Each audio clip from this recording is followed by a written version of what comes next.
Well, welcome, Donna, to the Moms of Tweens and Teens podcast. I'm so excited to have you here and to be talking about your latest book. Thank you for having me. I'm so excited to be here. Yes, me too. So we're going to start out, and I want to hear about you and the ages of your kids and how you got to where you are today. But we're going to be talking about your book, The C.A.S.T.L.E method, and laying a foundation for our families. So let's just dive in, and I want you to share a little bit about yourself with our audience. Sure. I am a mom to two boys who are 14 and 15 years old, Jackson and Asher.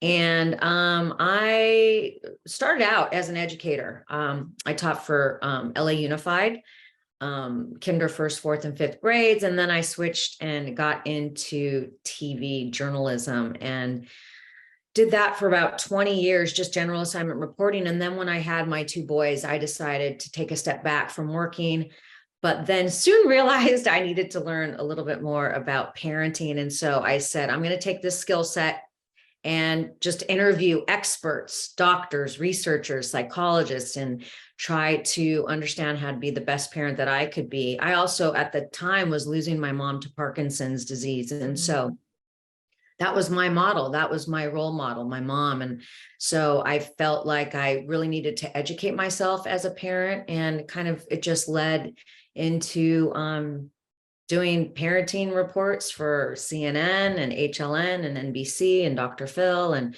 it's been a great journey, and I've learned a lot. And I just wanted to disseminate this information that I learned.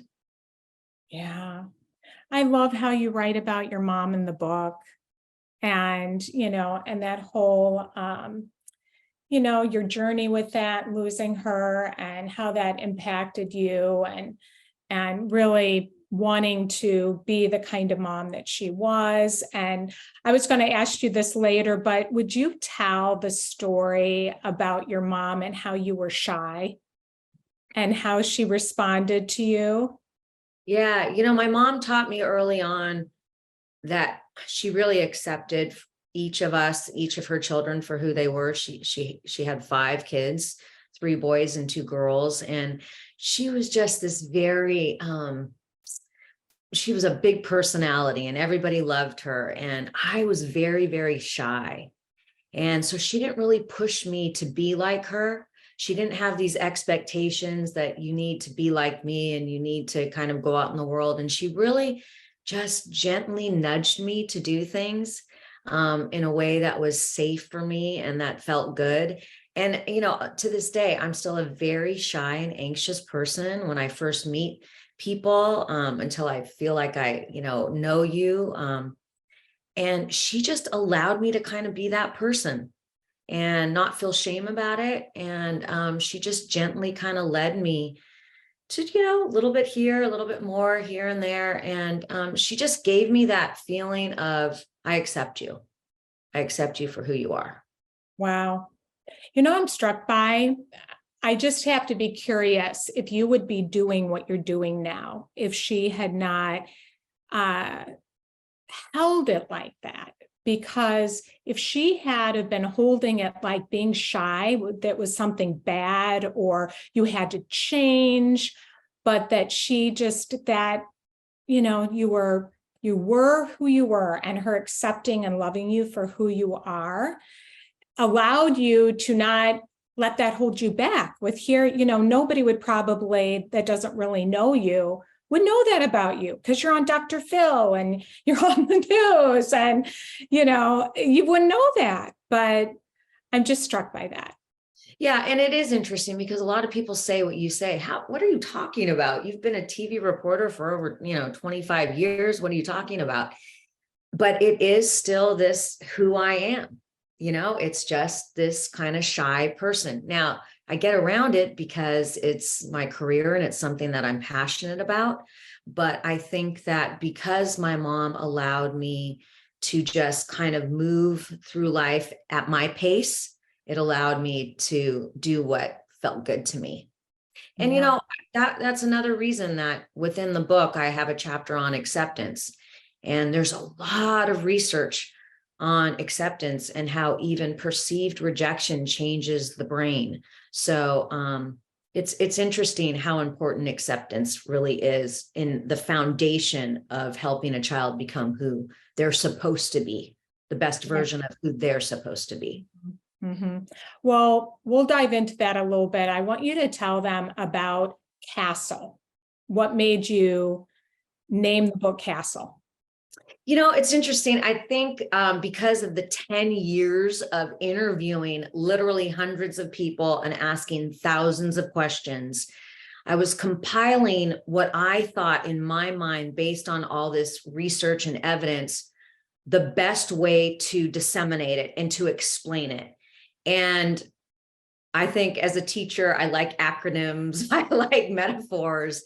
And I thought to myself, if I can create with my foundational building blocks something that people can just remember, like, oh, I can think castle. So what castle is castle is an acronym used as a metaphor to build the castle or the family of your dreams, not the perfect family, but the best version of your unique family. And so when I think about how I use the castle method, there's some instances where I can go back and just say, okay, I'm going to think about this through compassion. So each castle, each letter stands for what that foundational building block would be. So castle, compassion, acceptance, security, trust, love, expectations, plus education. And so it's just kind of a way to help the reader know that they don't have to go to the specific, like this behavior, how do I do this, whatever. They can go to that metaphor and think, okay, how can I maybe use compassion in this? Or how can I maybe use security in this? Just an easier way for the reader to kind of use this foundational building blocks every day and more easily. I love it. I love the picture of, that strong foundation. And what I love that you're saying, and I'm like, want to like go, woohoo, is just for your unique family. Because we live in this time where moms that are listening, we can, and myself included, we can compare ourselves. Like we're looking on social media and, graduation was now. And I'm talking to moms who are like, I don't even know if my kid's going to graduate. Their grades are not what or they're going to have to go back a year or do summer school. And I'm looking at these kids and comparing myself. And yet we do that and it causes such suffering for us. And we're going to talk about self-compassion, but, just that comparison game that we do. But we're not that family. We're our own unique family that's really special. And if we don't see it through that lens, we're just gonna, it just sucks our joy, doesn't it?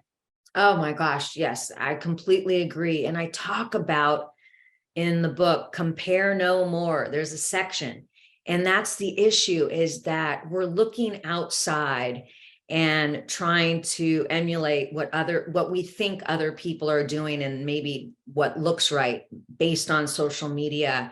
I mean, it really is a factor in this, but also just the comparisons, with kids at school and, if they're in sports or they're in music or whatever's going on.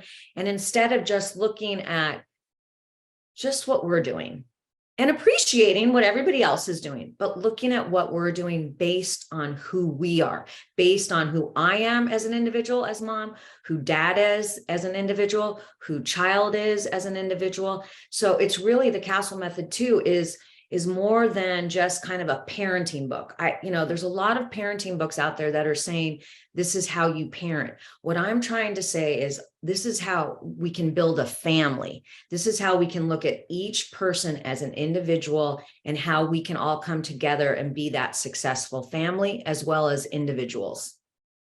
That's what I love about your book. It feels to me almost they're principles, but almost ways of being, more than you can read like, oh, God, do this and do this and do this. It's like, how am I going to show up? Absolutely, more of a way of being, more of a mindset. So with compassion, if you look at compassion, how can I use that inside of my family, knowing the research behind compassion, knowing that it is effective and it is a tool that we can use in our daily lives, Not all the time. We're not perfect. We're going to blow up. We're going to have our issues. But if we can go back to that foundational compassion, and then also self-compassion for ourselves as parents, we judge ourselves horribly with the comparisons, but also with, think about it. We've got a list of what we've got to figure out now: shootings, social media, academic achievement pressure. There are so many things. Kids now, they can't even just test out drugs or experiment. It's like a one and done with fentanyl. So there's all these things, this list of things that we have to be on top of that our parents didn't even have to deal with. They had no idea about. So we have to really see what the trajectory of parenting is now and how different it is, and to give ourselves a break, to know that we're doing the best that we can. Yeah, I love that little mantra. I'm doing the best that I can. It's so important. And how do you practice the self-compassion? What do? You say that. What else do you do? Look, I think that there's a lot of ways that I use self-compassion. I talk a lot about how to practice the I'm sorry, how to practice how to forgive. And that is within ourselves too. Yeah, I blow up. I'm sorry, son.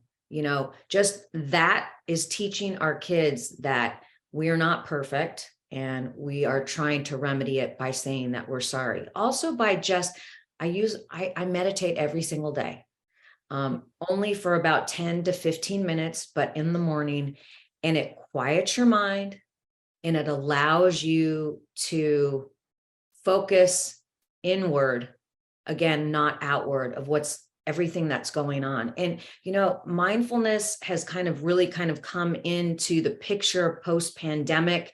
It's more kind of this hot topic that people thought, mindfulness is really kind of spiritual and religious, and I don't know if it's right for me. But there are these proven factors about mindfulness that can really help us just center ourselves as parents. Do you practice mindfulness? I do. And, it's interesting. If I don't, the day goes very different. I think of it like getting grounded, whether that's being in nature, whether that's meditating and using one of my apps, whether it's reading, journaling. Just, yeah, I have to get quiet and make time for that, and get my mindset in the right place. Oh, I totally agree. Yeah. Absolutely. So important. Do you feel like there is a connection between being able to extend compassion to our kids if we don't have compassion for ourselves? No, we can't do that. If we don't practice self-compassion for ourselves, we can't extend it out to our children. And that's another reason that I talk a lot about the fact that we as parents should be practicing this, not only for ourselves, but to model it to our children. If we beat up ourselves in front of our kids and don't show ourselves self-compassion, guess what? That's what they're going to do. They're going to beat themselves up. They're not going to feel that they can give themselves that break, that breath. And so I just feel like this foundational compassion for others in the family, but then self-compassion for ourselves, and then modeling it for our kids. And I will say, this is an interesting, quick story. I was in it with my 14-year-old, or no, 15-year-old. It was my 15-year-old. And we were kind of going over something, didn't agree with each other. So I said, okay, I'm going to take some space until we can kind of figure this out together, without getting into the detail of what it was, the topic. Later, though, about a half an hour, 45 minutes later, he came to me and he said, are you ready to talk? Can we talk? And I said, yeah. And the first thing he said to me is, will you give me more compassion? Oh, When he was able to say that to me, my first reaction was, oh my God, I'm the worst. I'm the worst mom. He's asking. But then quickly I went to self-compassion. I said, wow, he is really able to articulate what he needs. This practice is working. it's not going to be perfect. I can't be perfect just because I'm extending this information out. I'm still a human being, but he really is taking it to heart and he's asking for more compassion. And I said, what does that look like? And then he said, this is what I need from you. So I think that when you have this as a model inside of the home, it can only benefit. And Yeah. They catch it. I mean, he caught it and he could articulate it. And isn't that cool? And say what he needed from you. Yes. It's like I always say to moms, when your kid calls you out, you're going to want to be defensive or, get like you said, like, oh, but it's like so good because he recognizes it and he knows he needs that. And then we can go, oh yeah, you're right. So because we're not going to do it perfectly, like you always say.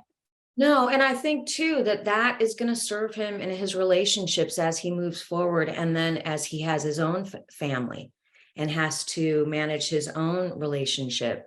And so I think we're just learning, we're building, we're learning more, we're all learning together. And that's kind of how I look at the C.A.S.T.L.E method, is that I'm not here to tell you as the parent, I know everything. You know what I mean? We're all just kind of learning together and growing together. Yeah. And that's why he was able to say that to you, which was so beautiful. Because if it was like, I'm up here and you're down here and you need to do this, he wouldn't have felt safe enough to tell that, to say that to you. And that's like, I think of compassion, like, okay, we make mistakes and then, yeah, you're right, rather than beating ourselves up that we made the mistake. Yeah. Right. So acceptance. So it's self-compassion's on the very bottom, and then you're building acceptance. I'm just curious why acceptance is next. Yeah, because I believe that it is really foundational to our children's mental health and well-being. We know what is going on in this country with kids and all the pressures they're feeling, and suicide rates up, and depression and anxiety. And Dr. Ronald Rohner out of the University of Connecticut has been doing research for decades on acceptance, and it's parental acceptance and rejection. And what he found was that even perceived rejection changes the brain. And so just to have that knowledge, not all the papers full of research, because again, as a TV reporter, I like to break down, what the research is into simple, because we can't know, all this research and have it stored in our brain, right?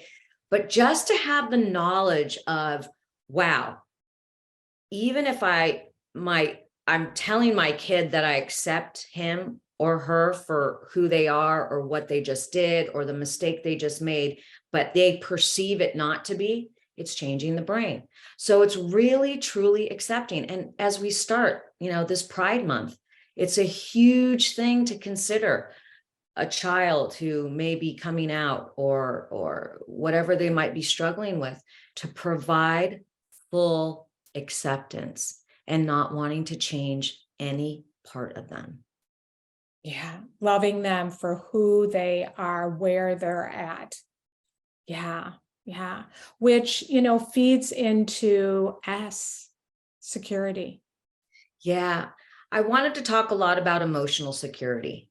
I think that, again, with the pandemic, feelings and emotions kind of came to the forefront, with people really understanding that a lot of us did not get to express our feelings and our emotions as kids. It just wasn't, it's not, anything against our parents. It's just, this evidence-based research was just not available. And it wasn't something that our parents were practicing. It was a different generation. And so knowing that we have the ability to really help our kids understand, feel, and manage their emotions is huge. It's providing them a sense of security inside of themselves that is a gift.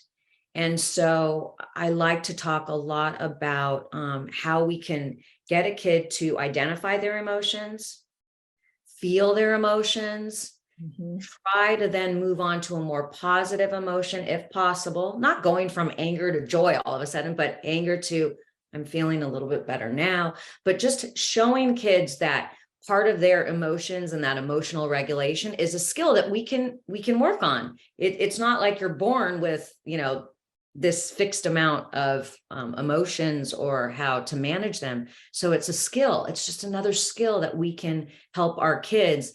And the social emotional learning that is happening in some schools really can be happening inside our homes. And it Yes.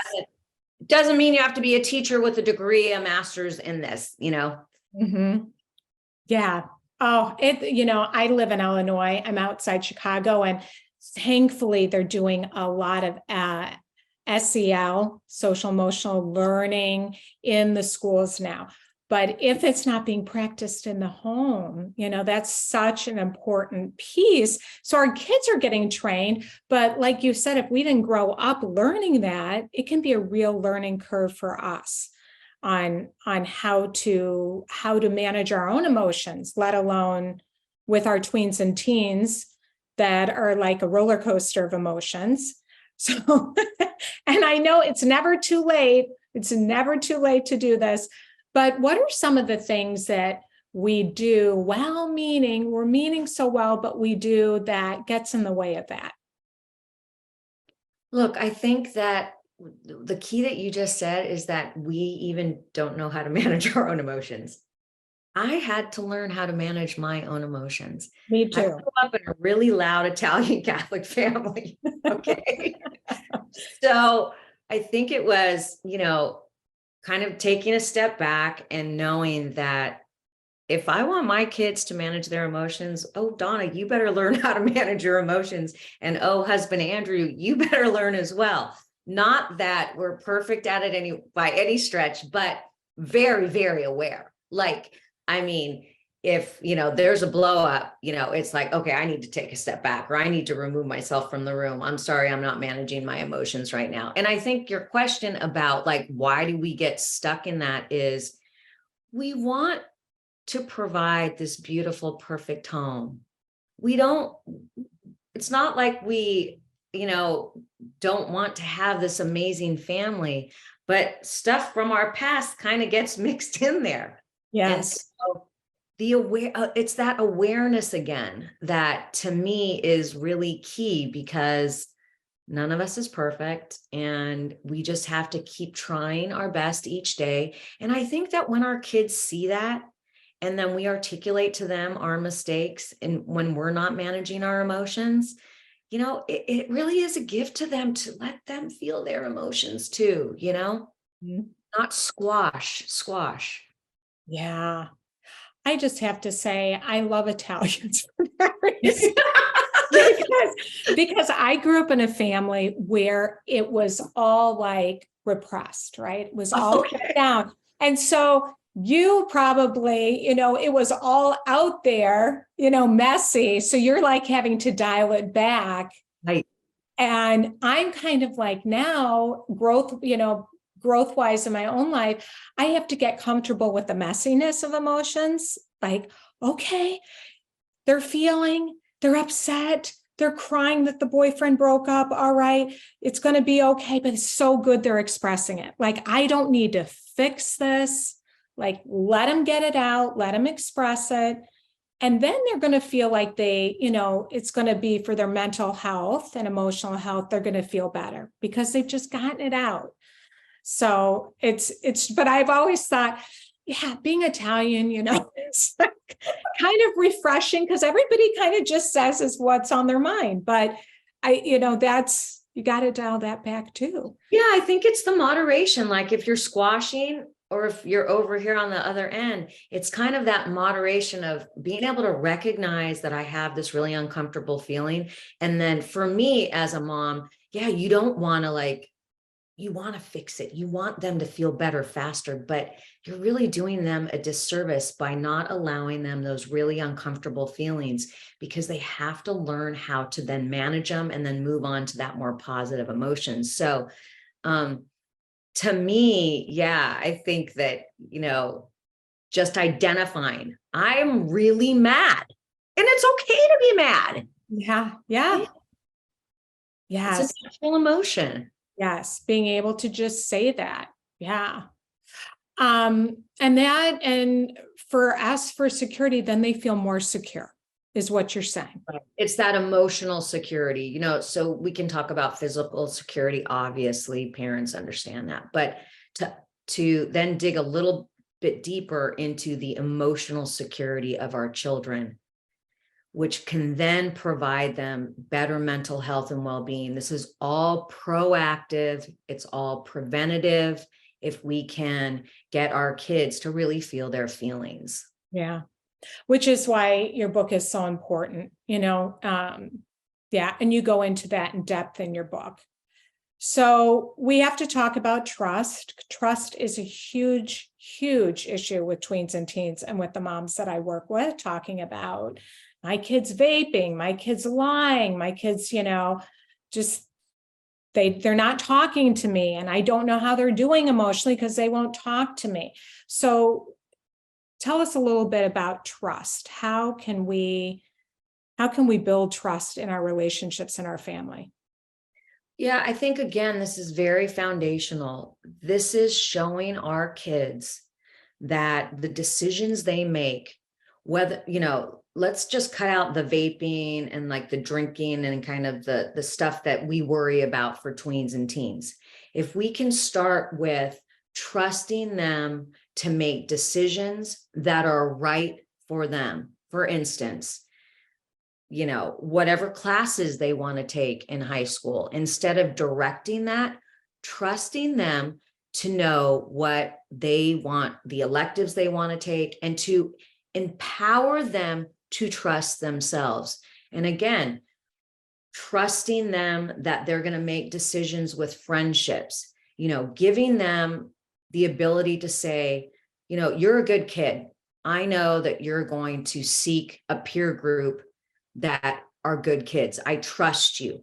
So really trying to allow kids to do for themselves, like Maria Montessori said. She said, don't ever do anything for a child in which they can do for themselves. And this is beginning like toddlers. So, a kid is taking a bath, a toddler, you're there as the mom to watch to make sure that they, don't go under into the water, but that they can like wash themselves with the washcloth. This is just something that we're building. We're building the trust that we trust them in these different moments as they grow. Because then later, when the big things do come up, we're going to trust them to know that they're on the right path. Of course, if they're going off, then we have to step in. Of course, that's our role as parents, but to give them the most ability to empower themselves, to trust themselves and the decisions that they make, it's this foundational building and building and building as we go. Oh, that is so important. And I'm like a testimony of that, because I have a gap between my oldest and my youngest. It's 9 years. And I parented them very differently. And my oldest, I was trying to control her, and she was more impulsive. And so I was always trying to be like her brakes and steering.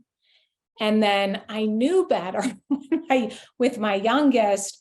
And I knew, even though I was scared, to be conveying, I trust you. And both of them actually have said how huge that was, that by, Mom, when you didn't trust me, it actually made me want to act out more. Because Wow. it was like, you weren't really trusting me. So I'm like, well, what the heck? I'm just going to go do my, she was rebelling. And then my youngest said, I made a lot of good decisions when I was confronted with things because you were telling me you trusted me to make good decisions. Wow. I love that. And so I say that because what you're putting out there is so important. And I want moms that are listening, or caregivers that are listening, to know it really does make a difference when we can send that message, even if we kind of have to fake it till we make it. Well, of course, like you said, it is scary. And you think to yourself, oh my gosh, okay, just say something about college, well, they really should be doing this because of the college thing. But it's more about, asking them the questions like, why are you doing this? Explain to me what your thoughts are behind this. Oh, I see what you're saying. Okay, I trust you. But still, you could give information, but then ultimately allowing them to make that decision, because then later on in life, as young adults, you want them to trust themselves. You don't want them to come back to you and asking, what should I do? I don't trust myself. It's a collaboration, it's fine. But if they're only relying on you, where is their growth? Where they have to be prepared to go out into the world. Mistakes along the road, it's just part of it. Yeah. And that's how we learn. Yeah. Is by making those mistakes. I'm still learning from making Me mistakes. too. Don't get that sticker on your license plate renewed. You're going to get a ticket, and yeah, then you don't forget, maybe they need to send me an email. I need to do that. That's how we learn. Yeah. Yeah. So, I want to skip to expectations. And I think that's a big one. How do you know if your expectations are helpful or harmful? So I think that the expectations piece is really important in that it bleeds into the trust. We have expectations in our family. We have a family value system. What does it look like? So if we're going to adhere to our family value system, but of course, there's expectations that you do chores because you're part of this family. There's certain things, you try your best at school, given the circumstances, what are you doing? But I also talk a lot about expecting joy. Oh, I think a lot of times that expectations can, limit us. And I think that I know that there's a lot of research behind positive psychology and expecting joy in our lives. And to be able to model that for our kids, like, why are we here? Are we here just to work and grind? And, no, we're in this world for joy. And so we should expect joy. And I think that when kids see joyful parents in pursuit of joyful things in their lives, they're going to expect joy in their life. And so, the expectations of what is in this family, what matters, is really important. But carving out expectations of joy is just as important for our mental health and well-being. gosh. Wouldn't that be change the environment? Because we're so, I think, in our culture, performance-based and driven, and just thinking of gosh, how can we make it more fun? How can we be more joy-filled? When you said that, it's like everything relaxed, just thinking let's spend more time really focusing on cultivating that joy in our family and having fun. And do you find that it seems like a lot kind of falls into place when we focus more on the positive? Oh, for sure. For sure.